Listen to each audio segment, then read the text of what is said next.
এদের জীবিকা জীবনধারা প্রতি আমাদের সবাইরই অনেক আগ্রহ আছে বলেই এখানে আমরা সবাই সমাবেত হয়েছি।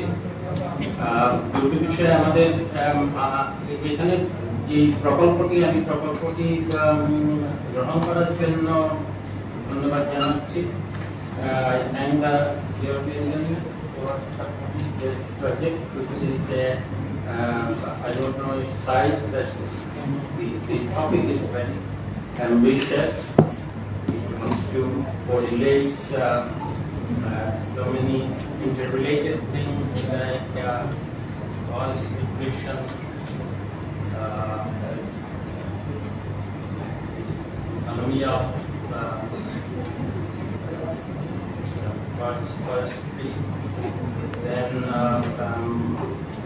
related to that, to climate change, and land grabbing. All these together, and the effect of all this on the population who depend to a great extent on the for the livelihood from the destruction of the sources of the forest. এরপর আমি বাংলাতেই বলি। আমাদের দেশে এখানে দুটো আলাদা আলাদা সমস্যা। একটা হলো যে আমাদের বনভূমি উচিত ছিল, তার থেকে বনভূমির পরিমাণ কম এবং সেটা আস্তে আস্তে আরো কমে যাচ্ছে। সেটা জনগোষ্ঠীর চাপেই হোক বা বিভিন্ন নতুন নতুন অর্থনৈতিক চাহিদার কারণে ভূমির দরকার। ভূমি আমাদের সবচেয়ে বেশি দুষ্প্রাপ্য বিষয়, যে কারণে ভূমিদস্যু আছে, ভূমিদস্যুর সাথে বনদস্যু আছে। বাংলাদেশে যত রকমের দস্যু আছে, এত বৈচিত্র্যময় দস্যু আছে, নদী দস্যু, বনদস্যু, জলদস্যু, পাহাড় দস্যু, এগুলো সবই তার কারণ হলো আমাদের we have so little environmental resources compared to our population demand for environmental resources. এখন একদিক থেকে আমাদের বনভূমির আয়তন কম এবং এটাকে রক্ষা করা যতটুকু আছে সেটা রক্ষা করাও খুব কঠিন। এখানে বন বিভাগের কর্মকর্তা আছেন, তিনি তো তার বন এলাকা নিয়েই চিন্তা করেন, কিন্তু এর বাইরেও তো অনেক গাছ বৃক্ষ আমার বহু জায়গায় আছে। এই যে চা বাগানের গাছ, চা বাগানের গাছের সেই খুবই দরকারি। এই চা বাগানের গাছগুলো তো বনদস্যুরা সব নিয়ে যাচ্ছে, বিশেষ করে যেগুলো সরকারি চা বাগান, এবং যে কারণে চায়ের উৎপাদন কমে যাচ্ছে তার একটা কারণ হলো যে তাদের সেই চলে যাচ্ছে। কাজেই শুধু যে সংরক্ষিত বনেরই ইয়ে হচ্ছে,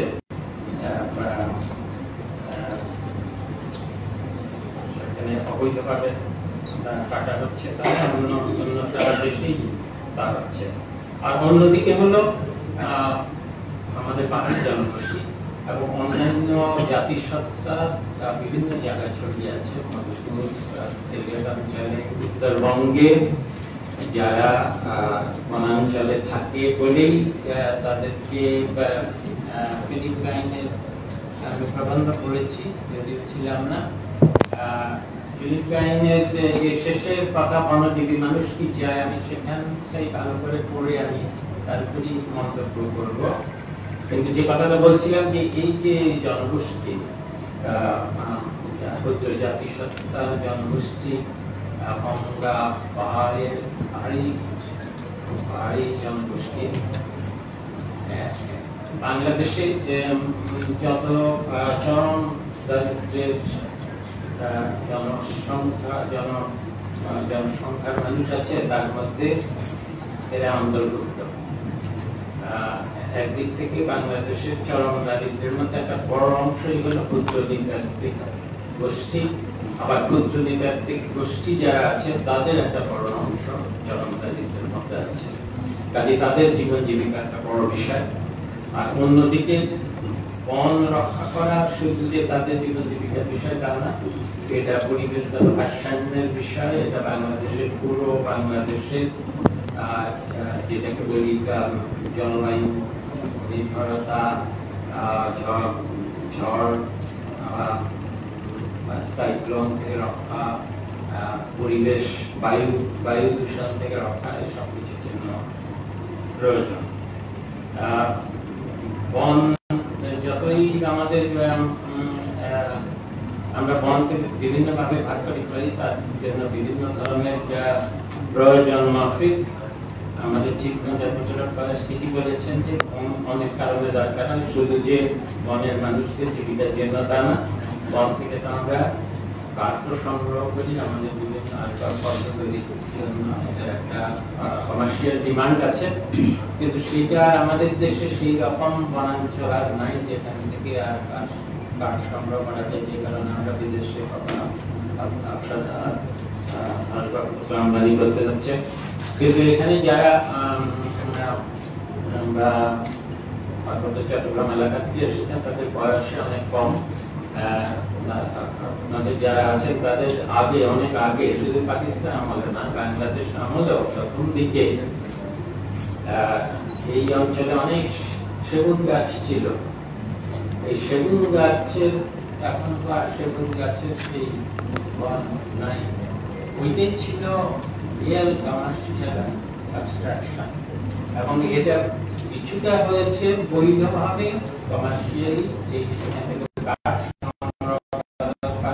একমাত্র এটা বার্মাটিক না, এটা আমাদের বাংলাদেশি দিক, অত ভালো না কিন্তু তবু ভালো। সেই দিকের যে কিছু আসবাবপত্র এখন দেখা যায় সেটা ওই অঞ্চল থেকেই এসেছে, কিন্তু এর বেশিরভাগই এসেছে অবৈধভাবে। ক্ষমতাশালী বিভিন্ন গোষ্ঠী অবৈধভাবে এইসব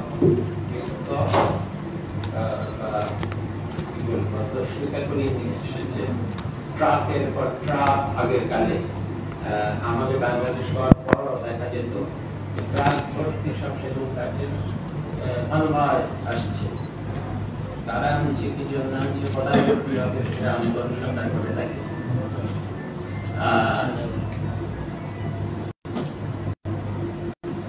বনজীবী মানুষের যে বনজীবী কথাটার উপর আমরা অস্বস্তি বোধ করছি। শুধু বন সম্পদ থেকে আমাদের যে বন সম্পদ আছে, যেটুকু আছে, সেটুকু থেকে যারা অঞ্চলে থাকেন তারা শুধু ওই বন সম্পদ আহরণ করে তাদের সেই সনাতন পদ্ধতিতে জীবিকা নির্বাহ করবেন, এটা আমার কাছে খুব গ্রহণযোগ্য মনে হয় না। কারণ সেই জীবিকা মানটা খুব ভালো মানে না। তাদেরকে আরো উন্নত মানের জীবিকায় নিতে হলে শুধু ওইটুকু বনের সম্পদ আহরণ করে সম্ভব না। তার মধ্যে বন নিধন না করে যেটুকু বন চাষের জন্য আছে, সেখানেও যেমন পার্বত্য চট্টগ্রাম থেকে আমরা আমাদের দেশের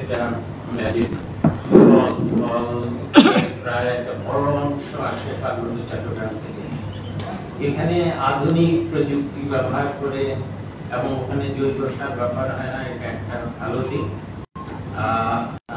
কিন্তু আধুনিক প্রযুক্তি ব্যবহার করা যায়, আরো যদি ঋণ দেওয়া যায় এবং ওইখানকার জনগোষ্ঠীকে যদি কিছুটা সংঘবদ্ধ করে এইসব আধুনিক প্রযুক্তি গ্রহণে উদ্বুদ্ধ করা যায়, তাহলে বন আরো না কেটেও যেটুকু বনে এইসব কৃষিকাজ করা হয় সেখানেও উৎপাদনশীলতা অনেক বেশি বাড়ানো যায়। বিশেষ করে তাদের যদি এগুলোর জন্য আরো এগুলোর বাজারজাতকরণের ব্যবস্থা করা হয়, যাতে ঠিক মূল্য পান এবং মধ্যস্বত্ব ভোগীদের কাছে না গিয়ে তারা সরাসরি যাতে ন্যায্য মূল্যে এইসব ফলমূল বিক্রি করতে পারেন। এটা একটা দিক হবে যে বনাঞ্চলের আরো ক্ষতি না করেও তাদের জীবিকার উন্নতি করা সম্ভব।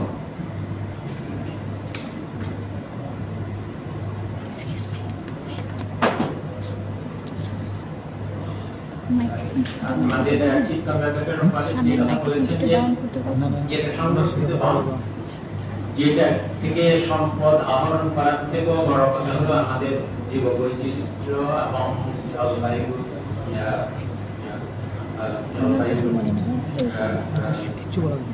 সমস্যার বিরোধের জন্য যেটুকু বন আমাদের রক্ষা করা উচিত, শুধু আমাদের দেশের জন্য না, এটা বৈশ্বিক প্রয়োজনে আমাদের দায়িত্ব পালনে আমরা যেটুকু বন আমাদের রক্ষা করা উচিত।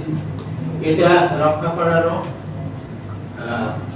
আমাদের যারা ওখানকার আদিবাসী, তাদের এক ধরনের অনেক দিন ধরে, অনেক বছরের তাদের ঐতিহ্যগতভাবে একটা জ্ঞান আছে কি করে বন সম্পদ আহরণ, বন বিনষ্ট না করেও বন সম্পদ আহরণ করা যায়।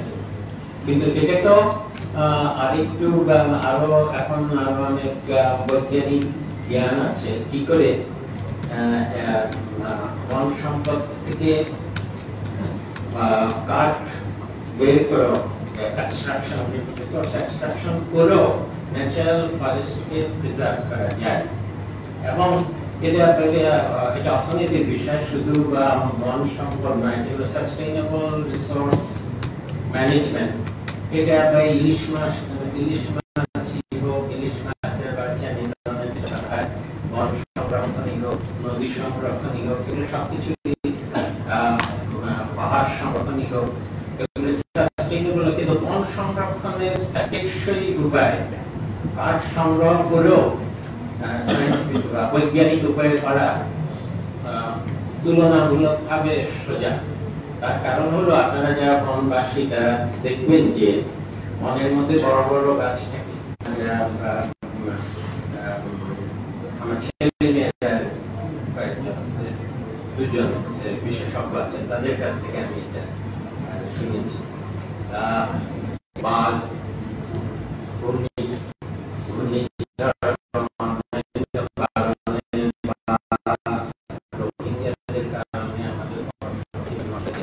সেটা আসলেই সেটা থেকে পুনরুদ্ধার করতে হলে আবার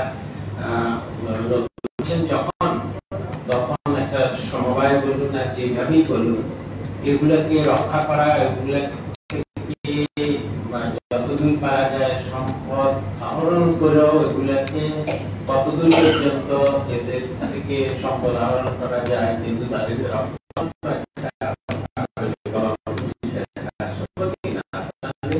জনপ্রতিনিধি থাকবে, তাদের পক্ষ হয়ে আমরা চেষ্টা করবেন। আরেকটি হলো আমি যেটা বলেছিলাম যে শুধু এই যে বনজীবী কথাটা আমার অস্বস্তি বোধ হচ্ছে